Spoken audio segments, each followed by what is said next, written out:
jadi suatu kacamata baca. Begitu diangkat, ini murah ini. Tawaran 10.000 itu.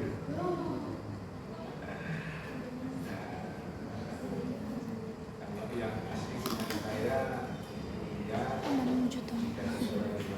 ini begitu kan pusing. Tapi kalau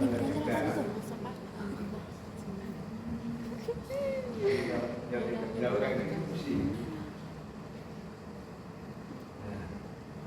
Ya, saya kasih. Betul kasih apa? Saya kasih materinya ke 14 ya.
Habisnya aku mau mendiamkan diri di peti.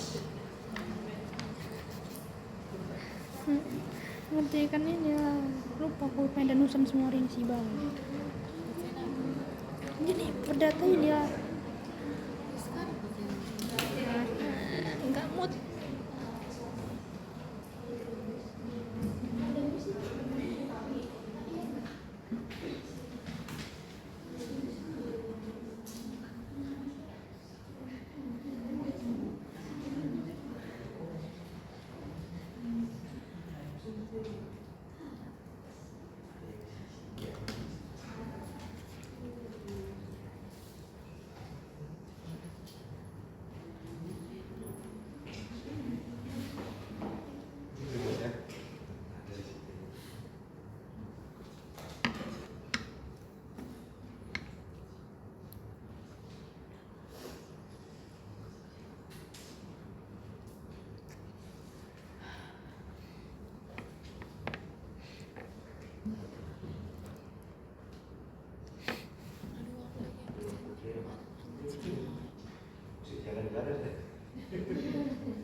Oh iya, masih berterbuka.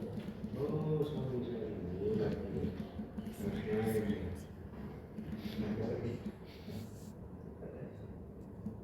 Wah, itu X-nya itu nggak muncul.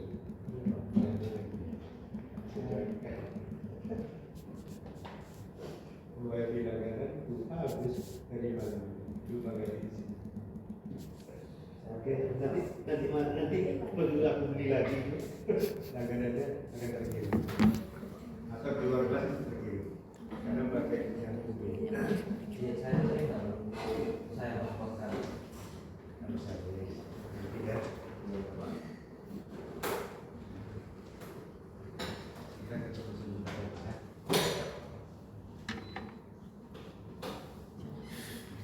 Nah, saya bukan pelajaran dalam menjadi sumber acara latihan ya. Oh, oke, tugas. Luar di seluruh fakultas.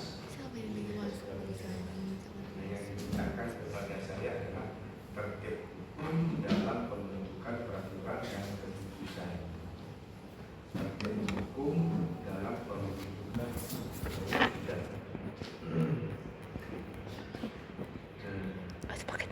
Di sini saya mengambil dari pengertiannya. Nanti akan dibagikan Mas Ketua kelas dan nanti dapat semua. Siap belum ya? Tertib hukum. Tertib itu apa sih?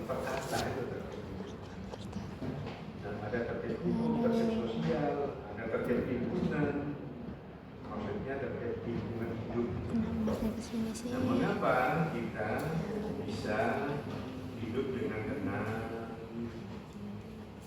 hidup dengan damai? Karena itu ada tertib sosial, ada tatanan di sana. Tertib hukum apa? Tertib hukum dan tertib tatanan, suatu ketertiban. Nah, mengapa terjadi tertib hukum? Karena masing-masing unsur dan tatanan itu berfungsi sesuai dengan fungsinya masing-masing. Kalau hukum tidak ada pelanggaran di sana itu, semuanya taat hukum. Tapi tertib hukum berbeda dengan ketaatan hukum. Taat hukum karena orang memang mentaati hukum atau melakukan suatu perbuatan yang tidak bertentangan dengan ketentuan hukum dan undang-undang. Tapi tatanannya itu sendiri yang disebut dengan tertib hukum. Nah, tertib hukum ini ada di dalam kehidupan masyarakat, termasuk juga di dalam hal pembuatan peraturan dan keputusan. Nah, pengertian peraturan dan keputusan adalah semua ketentuan yang berlaku untuk siapa saja dan abstrak, ya. masih ada dalam dunia D atau pikiran. Keputusan adalah penetapan aturan pemberlakuan aturan kepada tertentu berlaku individual dan konkret, pelaksanaan dari peraturan penyata atau punya kenyataan. Pembentukan peraturan dan keputusan mengikuti ketentuan yang ditetapkan dalam peraturan undang-undang. Kalau tidak salah, waktu kita bicara masalah macam-macam perbuatan pemerintah itu ya, ada 3: pemerintah membuat peraturan, pemerintah membuat keputusan atau mengeluarkan keputusan, dan pemerintah melakukan perbuatan yang nyata. Yang nyata atau dunia kenyataan, yang nyata, konkret, bisa juga dikatakan bahwa tidak melakukan atau tidak membuat keputusan, tidak membuat peraturan. Berarti lainnya itu pasti nyata ya, pasti adalah keputusan. Peraturan dan keputusan dalam perspektif hukum administrasi negara ini tujuannya terkait dengan perbuatan pemerintah, regling, berciting, dan perbuatan kita. Pada pengertian perbuatan perundang-undangan kita lihat dalam ketentuan Undang-Undang 15 tahun 2011. Peraturan perundang-undangan adalah peraturan tertulis atas peraturan memuat norma hukum, mengikat secara umum dan dibentuk atau ditetapkan oleh lembaga negara atau pejabat yang berwenang melalui prosedur ditetapkan dalam peraturan perundang-undangan. Nah, ini dasarnya juga pasal 8. Jenis peraturan perundang-undangan selain sebagaimana dimaksud pasal 7. Apa saja pasal 7? Jenis peraturan perundang-undangan. Mulai yang tertinggi. Undang-undang 5 TPPR, Perpu, PP, Perda,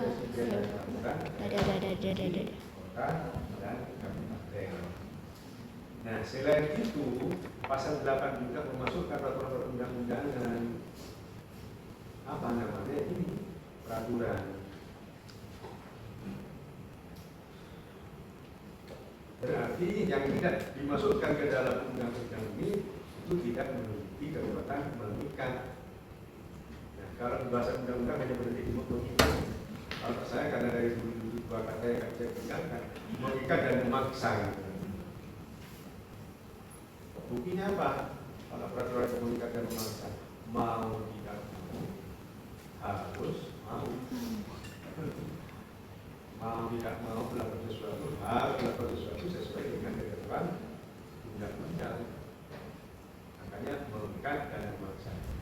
Nah, jika tidak mau, jadi dipaksa dengan penjatuhan sanksi.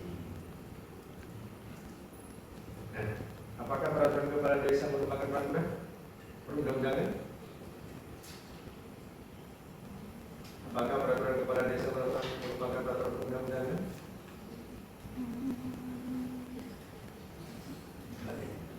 Apakah peraturan kepala desa merupakan peraturan perundang-undangan?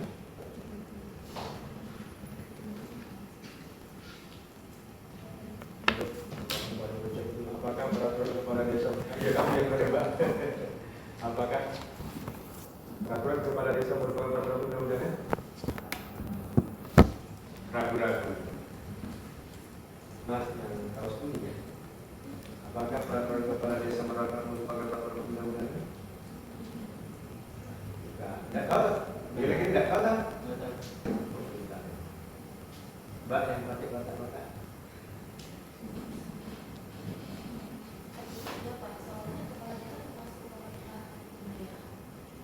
Kalau buktinya, dasar hukumnya apa?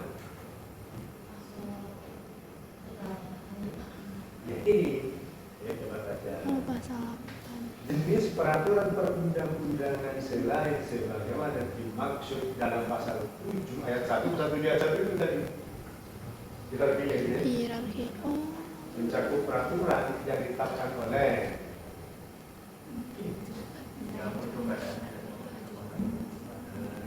DPR, peraturan Kayaknya dibuatnya kita cek saja, ada nggak kepala desa ini? Ada, berarti peraturan bupati, wali kota, kepala desa atau yang setingkat. Yang setingkat itu maksudnya apa? Sama dengan siapa? Sama dengan, ayo, ada yang dari partai apa? Dari Kalimantan? Dari tempatnya yang sampai tadi kamu orang mana? Orang Medan. Desa kalau di Medan apa namanya? Di desa. Loh, kok kayak di desa. Jadi nama desa itu di seluruh Indonesia itu banyak. Ada desa, ada negara sesuai dengan nama masing-masing desa tersebut. Pada zaman Orde Baru, waktu dulu ya, melalui Undang-Undang Nomor 5 Tahun 1974, Ustaz itu ya. Desa dan pemilu 9 itu disamakan, pokok semua disebut desa. Protes orang desa tidak bisa. Ada lagi desa adat. Nah, lalu menurut undang-undang desa yang sekarang ada desa dan desa adat. Nah, strukturnya mengikuti desa adat yang sudah ada. Nah, karena itu namanya sesuai dengan nama di masing-masing daerah. Karena menggunakan desa adalah kepala desa, peraturan kepala desa. Lalu ada lagi di sini surat edaran. Apakah surat edaran itu merupakan peraturan undang-undangan? Seringkali kita baca ada surat edaran Mahkamah Agung. Ada juga tapi peraturan Mahkamah Agung. Apakah surat edaran Mahkamah Agung merupakan peraturan undang-undangan?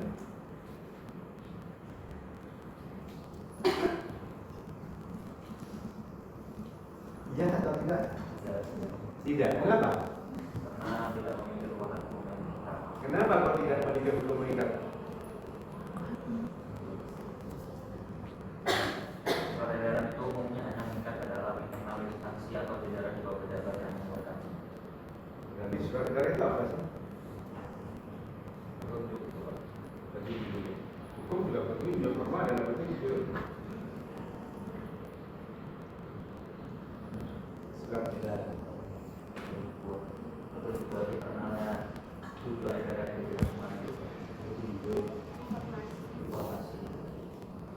Surat edaran itu bukan peraturan undang-undangan. Pertama, nggak ada di sini. Coba baca pelan-pelan. Ada nggak surat edaran? Nggak ada. Permasalahannya sekarang, mengapa kok tidak ada surat edaran? Karena surat edaran itu adalah sama dengan himbauan. Himbauan saja. Seandainya dihimbau kepada mahasiswa untuk masuk pada hari Minggu, karena pada hari Minggu akan diadakan latihan menari. Pada hari Minggu diadakan latihan baru berbasis dihimbau. Berarti boleh datang dan boleh tidak datang. Makanya surat yang dimasukkan. Tapi kalau Anda baca ada surat edaran Mahkamah Agung itu sakti, ikuti. Walaupun Mahkamah Agung sudah ngerti gitu. Surat edaran itu bukan hukum. Kenapa kok kita keluarkan? Ya, nah, Surat edaran Mahkamah Agung. Siapa sih yang mau melawan aku ini? Surat edaran Mahkamah Agung berlaku kepada Pengadilan Negeri Tinggi. Semua peradilannya. Siapa yang melawan aku? Awas ya. Akhirnya ikut semua. Nah, bagaimana kalau dengan surat edaran dekan? Kalau surat edaran dekan yang bukan substansial, bukan yang hakiki, bukan yang masuk pelanggaran, ya tidak masalah. Contohnya misalnya surat edaran agar ini masuk ya ke surat edaran apa keputusan dekan mau menghubungi dosennya KPPA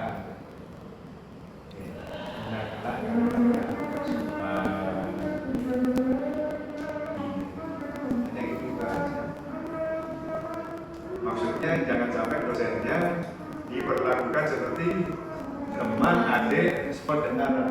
Pak, katanya yang dipakai. Tapi surat edaran termasuk juga nanti ya kalau Anda ketemu dengan dosen Anda pas bimbingan itu saya mana? Ya saya nggak dikasih bimbingan itu buat proposalnya sementara dulu. Terus mana pasalnya? Pakai tangan kiri. Yang itu jangan ya. Itu juga dihimbau dan sopan kepada dosennya. Dan tidak ditanyakan sopan kepada orang yang tua ya. Oke. Nah, pengertian perundang-undangan ya, pasal 8. Nah, KTUN, keputusan tata usaha negara. Ada dalam dua undang-undang. Ada dalam Undang-Undang 5 tahun 1986 dan ada dalam Undang-Undang Nomor 30 tahun 2014. Tentang apa? Undang-Undang 30 nomor 30 belakangnya di belakangnya Undang-Undang Nomor 30 tahun 2015 tentang apa? Undang-Undang Nomor 30 tahun 2014 itu tentang administrasi pemerintahan. Disingkat AP. Nah, inilah sebetulnya dogmatik hukum. Inilah sebetulnya peraturan perundang-undangan yang wajib dipahami oleh mahasiswa yang menempuh administrasi negara. Siapa yang sudah pernah baca? Belum baca? Nah, mulai nanti diwajibkan untuk membaca. Pengertian yang lebih, pengertian yang diberikan oleh para sarjana itu dimasukkan menjadi pengertian yuridis, pengertian hukum yang mengikat. Nah, contoh misalnya tentang kewenangan, berfukheid, otoriti. Nah, dalam Undang-Undang 3014 pasal 1 itu dijelaskan macam-macam pengertian.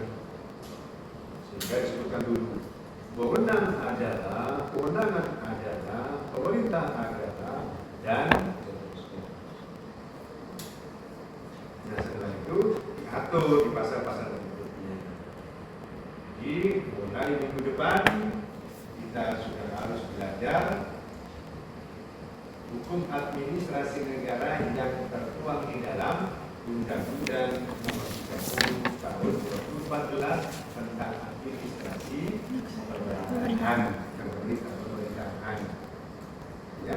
Nah, pengertian keputusan lalu dilakukan menjadi keputusan tata usaha negara atau keputusan administrasi negara diatur yang pertama kali tahun 1986. Undang-Undang 5 tahun 1986 tentang apa ini? Apa? Peradilan administrasi negara atau peradilan administrasi tata usaha negara. Disingkat peratun, peradilannya peratun. Pengadilannya disebut dengan PTUN, Pengadilan Tata Usaha Negara. Jadi kalau peratun, nah itu peradilannya. Kalau PTUN itu pengadilannya. sehingga dapat diketahui apa sih perbedaan antara peratur dan PTUN. Sama dengan mengatakan apa perbedaan antara peradilan dan pengadilan. Nah, kita belajar hukum administrasi negara ini harus lulus. Setelah lulus baru dapat mengikuti mata kuliah selanjutnya, yaitu mata kuliah peradilan administrasi negara. Nah, di hukum administrasi negara ini kita hanya memberikan secara singkat saja ya, pengenalan tentang apa, bagaimana, dan negara seperti apa hukum administrasi negara di Indonesia. Nah, pasal 1 angka 3 menentukan, lalu pidana Undang-Undang 30 pasal 1 angka 7. Nanti Anda baca kan.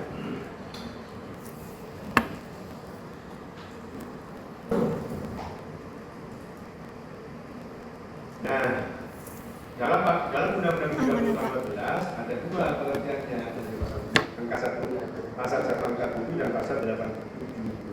Yang digunakan yang ini pasal 87. Pengertian putusan data usaha negara. Yang unsur-unsurnya adalah penetapan tertulis yang juga mencakup tindakan faktual. Ini maksudnya kalau dulu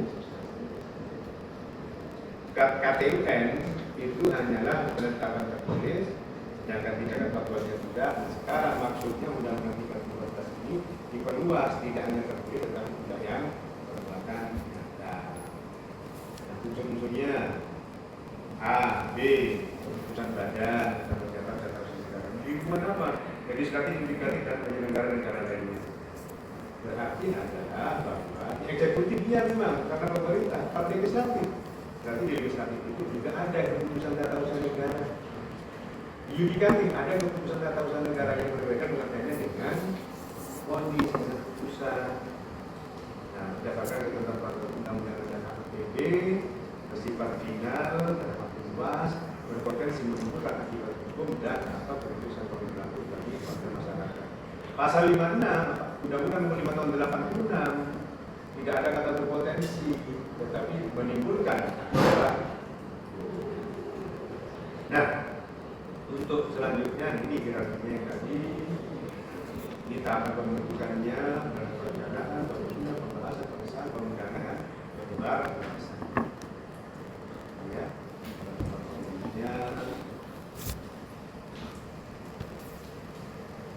Syarat sahnya produk hukum agar sah dan berlaku jika ada memaksa wajib memenuhi untuk pejabat atau lembaga yang berwenang. Kalau tidak berwenang nggak sah. Mengikuti seluruh tahapan prosedur, isi materi dan bertentangan dengan aturan yang lebih tinggi, memenuhi semua atas pembentukan dan telah diundangkan di secara resmi. Nah, 3 hal ini di atas ini merupakan syarat yang umum atau teoritis. Jadi syarat-syarat sahnya perbuatan pemerintah itu kewenangan, prosedur. Ada prosedurnya, ada langkah-langkahnya, ada step-by-stepnya, dan tidak berkaitan dengan azas-azas yang berlaku. Nah, ada 3 hal dalam administrasi negara ya. Sah karena wewenangnya, sah karena prosedurnya, sah karena isi materi. Berwenang atau tidak? Oh, berwenang nggak bisa. Berwenang atau tidak berwenang. Tapi prosedurnya nggak mengikuti ketentuan, berarti tidak sah. Nah, prosedur ini seringkali disalah artikan atau disamakan dengan mekanisme.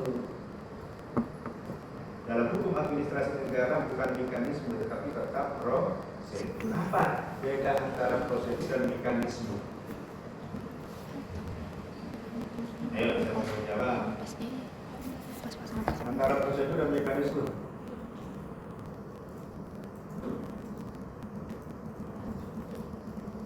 Kalau prosedur itu hanya langkah-langkah. Langkah 1, kedua, ketiga, keempat sudah dilalui itu. Tapi kalau mekanisme itu bersifat mekanisme, bersifat teknik. Bekerjanya berangkat. seperti mesin sepeda motor, mesin mobil gitu. Begitu dipanasi, dihidupkan, maka yang bergerak itu bermacam-macam. Anda pernah tahu cara kerjanya mesin itu? Nggak tahu kan? Nah, sebetulnya bisa lihat itu. Kan ada mesin mobil yang kelihatan itu. Mobil apa itu? Mobilnya kecil itu. Sekarang nggak ada lagi. Jadi mobilnya, mesinnya kelihatan itu. Situ ada piston, ada gear, ada rantai, bergerak bersama. Nah, otomatisasi sekarang bukan seperti itu. Bukan mekanisme, tetapi prosedur. Nah, saya kira itu ya untuk materi kali ini kita sudah masuk lansia. Minggu depan libur ya. Nah, Selasa masuk ya. Selasa masuk kita akan menggunakan undang-undang nomor 30 tahun 2014. Tentang apa, Mbak? Tentang apa? Ya sudah. Sampai di situ jumpa kita. Assalamualaikum warahmatullahi wabarakatuh. Waalaikumsalam.